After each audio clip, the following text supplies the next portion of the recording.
सूरत शहर के अमरोली इलाके की घटना। ये घटना अमरोली रोड स्थित एंटीलिया फ्लैट्स में घटी। संयुक्त परिवार द्वारा आत्महत्या। ये कदम आर्थिक तंगी के कारण उठाया गया। एक 50 वर्षीय माता पिता और 30 वर्षीय बेटे ने दवा खाकर आत्महत्या कर ली।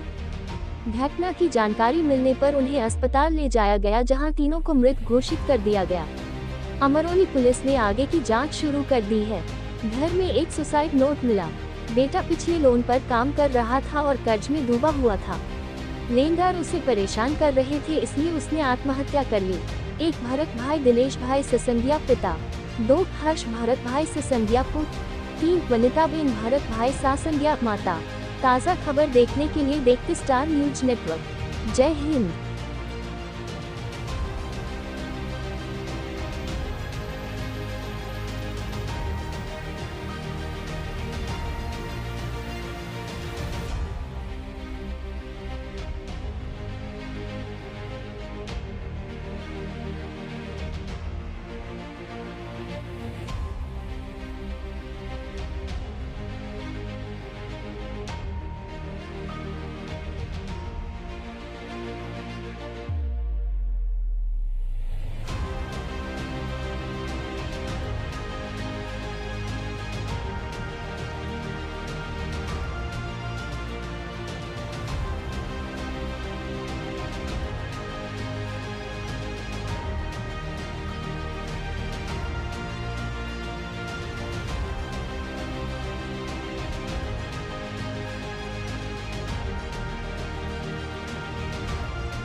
દિલીપભાઈ છે। દિલીપભાઈ કોણ હતા અને શું થયું છે? આ દિલીપ, મારું નામ દિલીપભાઈ છે। આ મારા મામાની દીકરી હતી અને એ મારા બનેવી હીરાનું વ્યવસાય હતો। એનો છોકરો બી હીરાનું જ કરતો, પણ દિવાળી પછી આ એને તકલીફ થોડીક હીરામાં મંદીને કારણે એકદમ ધંધા સ્ટોપ થઈ ગયા અને મારા બનેવીને દવાખાનું આવ્યું।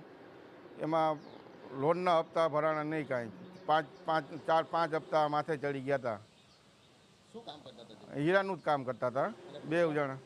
બંને જણ? હા, બંને જણ। કોઈ હેરાન પરેશાન કરતું? હવે હેરાન પરેશાનમાં તો બીજી તો કંઈ નથી, પણ એને ફ્લેટ જે રાખેલો હતો ને એને બીજાને વેચી નાખ્યો હતો ને ઓલા પહેલાં ભાઈ એને કંઈક 50,000 રૂપિયા કે લાખ રૂપિયા જે આપ્યો એ બહુ ખ્યાલ નથી, પણ પૈસા આપ્યા હતા એટલે એ પાછા એ ઓલા ભાઈને લોન માથે બેઠી નહીં, જેને આપેલા હતા એને હેરાન કરતા હતા। એટલે એને માગણી કરતા હતા કે પૈસા મને તમે નો। તમને શું કહેતા હતા? પૈસા નથી શું કહેતા હતા? એટલે મને તો આટલી બધી મને વાતની ખબર નહોતી, મને ખાલી મને પૈસાનું કીધું હતું, છતાં મેં હમણાં 2 તારીખે ભાણાનો ફોન આવ્યો ને કે મામા કે 2,000 રૂપિયાનું મને કરી આપો ને, એટલે મેં એને સીધું 2,000 રૂપિયા ટ્રાન્સફર કરી દીધા દવાખાનાની હિસાબે।